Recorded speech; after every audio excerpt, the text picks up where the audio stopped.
నమస్తే, welcome to citizens pulse. నేను మీ ఉదయ్ కిరణ్.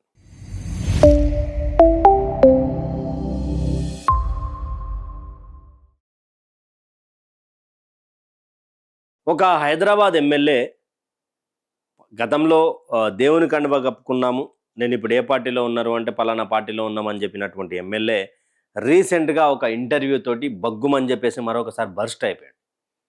అసలు ఆ ఎమ్మెల్యే మాటలకు పొంతన లేకుండా పోయింది అనేది కూడా పెద్ద ఎత్తున ఒక వార్త వచ్చింది.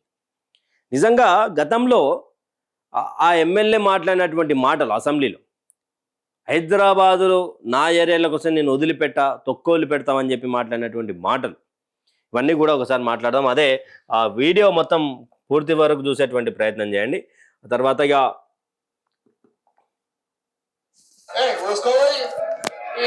బయట కూడా తిరగని కొడుకా మేము ఏమనుకుంటున్నారా మీరు?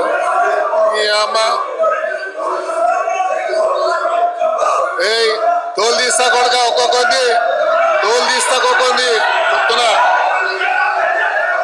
తోలు తీస్తా. ఏమరే బయట కూడా తిరగని అని చెప్తున్నా నేను.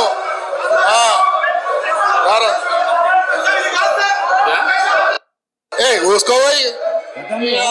అసెంబ్లీలో మాట్లాడినటువంటి సందర్భం ఇది, మరొకసారి వినండి. కొడుకా మేము ఏమనుకుంటున్నారా మీరు?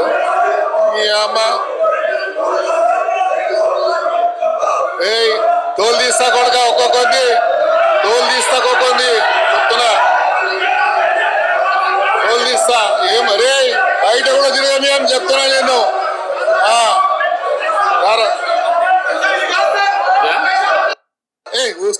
అంటే గతంలో ఆయన మాటలు ఎందుకు గుర్తు చేయాల్సి వస్తుంది అంటే, రీసెంట్గా ఆయన ఇచ్చినటువంటి ఇంటర్వ్యూ ఏదైతే ఉందో ఆ ఇంటర్వ్యూలో పొగడ్తల వర్షం కురిపించిండు కేటీఆర్ మీద. ఇప్పుడు తిట్టింది ఎవరిని? బీఆర్ఎస్ పార్టీకి సంబంధించినటువంటి ఒక ఎమ్మెల్యేని పట్టుకొని, తమాషాలు చేస్తురేమ్రా, హైదరాబాద్లో తిరగని ఎవరికా తిరిగా నీ అమ్మ ఏమనుకుంటుర్రా మీరు, ఏం తమాషాలరా మీవి, నాటకాలు చేస్తున్నారా అని చెప్పి మాట్లాడినటువంటి ఆ నోరు ఈరోజు కేటీఆర్ అంటే తోపు, కేసీఆర్ అంటే ఇంకా దేవుడు లాంటి వ్యక్తి అని చెప్పి మాట్లాడుతూ ఉన్నారు. అసలు ఈయన గతంలో కాంగ్రెస్ పార్టీగా ఎమ్మెల్యేగా ఉండే తర్వాత మళ్ళీ ఒక్కసారిగా దీంట్లోకి వచ్చిండు, బీఆర్ఎస్లోకి వచ్చిండు, బీఆర్ఎస్ నుంచి మళ్ళీ కాంగ్రెస్లోకి పోయిండు అని అంటారు. అంటే ఇప్పుడు బీఆర్ఎస్లో ఉన్నది స్పీకర్ చెప్పిండు, కానీ మరి స్పీకర్ మాటలను మేము ఉక్కరిగించలేదు. ఆయన బీఆర్ఎస్లో ఉండని చెప్పేసి స్పీకర్ చెప్తాడు, ఆ తర్వాత లేదు కాంగ్రెస్లో ఉండని చెప్పి ఆయనే మాట్లాడతాడు. ఇదంతా నడుస్తూ ఉన్నటువంటి నేపథ్యంలో రీసెంట్గా ఒక ఛానల్కి ఇచ్చినటువంటి ఇంటర్వ్యూలో కేసీఆర్ దేవుడు, కేటీఆర్ తోపు, ఆ యొక్క ఇంటర్వ్యూ బరస్ట్ అయిపోయింది. అంటే దానం నాగేందర్ ఏం చేయాలనుకుంటున్నాడు? గతంలోనేమో నీ అమ్మ ఎవరిని తిరగనియారా హైదరాబాద్లో ఏమనుకుంటారన్నా, ఏం సంగతిరా మీరు తోలు తీస్తారా అని చెప్పి మాట్లాడినటువంటి ఆ నోరు ఈరోజు అదే పార్టీకి సంబంధించినటువంటి వాళ్ళని పొగడడానికి, ఆ రోజు తిట్టింది ఆ పార్టీ వాళ్ళనే, ఈరోజు పొగుడుతుంది ఆ పార్టీ వాళ్ళని. అసలు ఏం మాట్లాడుతున్నాడు? అసలు దానం నాగేందర్ ఏం అసంతృప్తిలో ఉన్నాడా? రేవంత్ మీద ఉన్నటువంటి అసంతృప్తితోటే ఈరోజు కేటీఆర్ హరీష్ రావులను పొగుడుతున్నటువంటి సందర్భం అని చెప్పి కూడా బీఆర్ఎస్ వాళ్ళు సోషల్ మీడియాలో పెద్ద ఎత్తున ఈ యొక్క అంశాన్ని బలంగా వినిపిస్తూ ఉన్నటువంటి నేపథ్యం.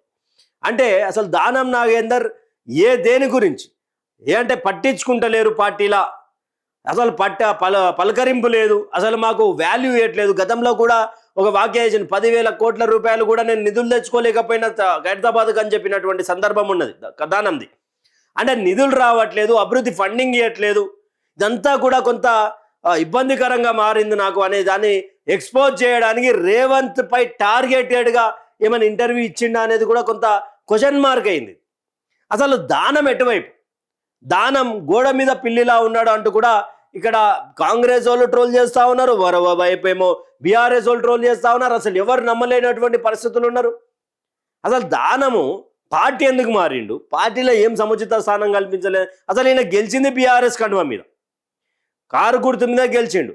ఆయన కాంగ్రెస్లోకి పోయిండా పోలేదా పక్కన పెడితే తెలంగాణ రాష్ట్ర ప్రజలందరికీ తెలుసు, ఖైరతాబాద్ నియోజకవర్గ ప్రజలందరికీ తెలుసు, కార్యకర్తలకు తెలుసు, ఆయన అనుచరులకు తెలుసు, తెలంగాణలో ఉన్నటువంటి రాజకీయ నాయకులందరికీ కూడా తెలుసు దానం ఏ పార్టీలో జాయిన్ అయ్యిండు 2023 ఎన్నికల తర్వాత అనేది అందరికీ తెలుసు.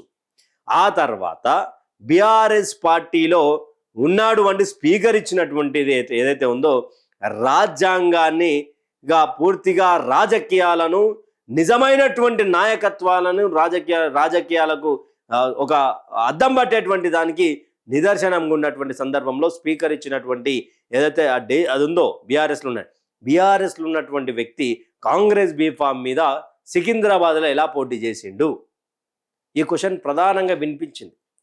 ఆ రోజు ఎన్నికల ప్రచారాల్లో కూడా ప్రధానంగా బీఆర్ఎస్ నిందించినటువంటి ప్రధానంగా బీఆర్ఎస్ నాయకులను తిట్టినటువంటి దానం నాగేందర్ ఇంతసేపు కంటే వీడియో కంటే పెద్దగా ఏముండదు కదా, నీ అమ్మ ఎవరిని తిరగనియరా అంటే ఎవరిని జాగిరిది? ఆ యొక్క సందర్భం నుండి ఈరోజు మళ్ళా కేటీఆర్ని పొగుడుతున్నాడు అంటే రేవంత్ మీద ఉన్నటువంటి అసంతృప్తి. ఇంతకుముందు మనం ఒక వీడియోలో మాట్లాడుకున్నాం, కాంగ్రెస్ పార్టీని నడిపించలేనటువంటి స్థితిలో రాహుల్ గాంధీ ఉన్నాడా అంటే కాంగ్రెస్ పార్టీ ఎన్నో రాష్ట్రాల్లో ఉన్నటువంటి కాంగ్రెస్ పార్టీని సోనియా గాంధీ ఒక మహిళగా ఉండి అన్ని రాష్ట్రాల రాజకీయాలను ఏలు వెవడు పెడితే వాడిని కట్ చేసినటువంటి దాఖలాలు ఉండే. కానీ రాహుల్ గాంధీతో పని అవ్వట్లేదా? పార్టీలో ఉన్నటువంటి నేతలే అసంతృప్తిగా మాట్లాడుతున్నారు అంటే ఈరోజు స్వలాభం కోసమా, అభివృద్ధి నియోజకవర్గమా కోసమా అనేది కూడా కొంత క్వశ్చన్ మార్క్ అయింది. దానం మాటల వెనుక ఏదో మర్మం ఉందా అంటే ఎస్ ఉండొచ్చు. ఎందుకంటే పార్టీలో ఉంటూ అధికారంలో ఉంటూ అక్కడ ముఖ్యమంత్రి గారిని కామెంట్ చేశారు అంటే ఇది చిన్న సన్న ఇంటర్వ్యూ కాదు.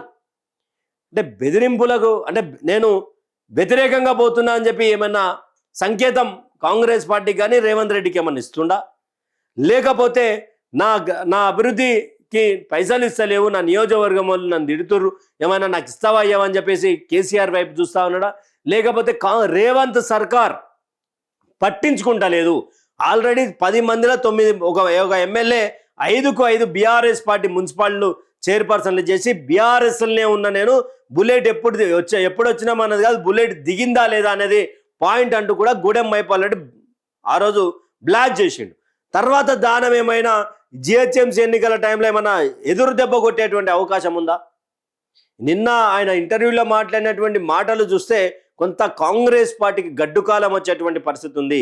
తిరుగుబావుట మరోసారి సొంత ఎమ్మెల్యేలే ఫిరాయించినటువంటి ఎమ్మెల్యేలే మరోసారి నమ్మి వస్తే గొంతు కోసిర్రా రేవంత్ సర్కార్ అనేది తెలియాల్సినటువంటి పరిస్థితులు ఉంటాయి. అసలు దానం ఎందుకు మరోసారి కేటీఆర్ వైపు చూస్తూ ఉన్నాడు అంటే దీనికి బలమైనటువంటి సమాధానం రాదు, ఆయన్నే చెప్పాలి. మరి ఎందుకు ఆయన పొగడాల్సి వచ్చింది, ఎందుకు ఆయన మాట్లాడాల్సి వచ్చింది, ఎందుకు ఆయన చెప్పాల్సి వచ్చింది, ఇదంతా కూడా మరి చూడాలంటే దానం నాగేందర్ మాటల వెనుక మర్మం ఏంటి?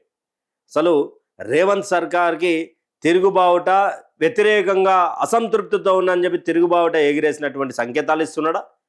లేకపోతే నాకు కనుక ఈ యొక్క పనులు చేసి పెట్టకపోతే నేను పార్టీ మారతా, నాతో పాటు ఇంకో ఎవరన్నా తీసుకుపోతా అని చెప్పేసి ఏమన్నా భయపెడుతున్నాడా అనేది మీ అభిప్రాయాన్ని కామెంట్ సెక్షన్లో comment. Thank you for watching. Stay tuned with citizen pulse.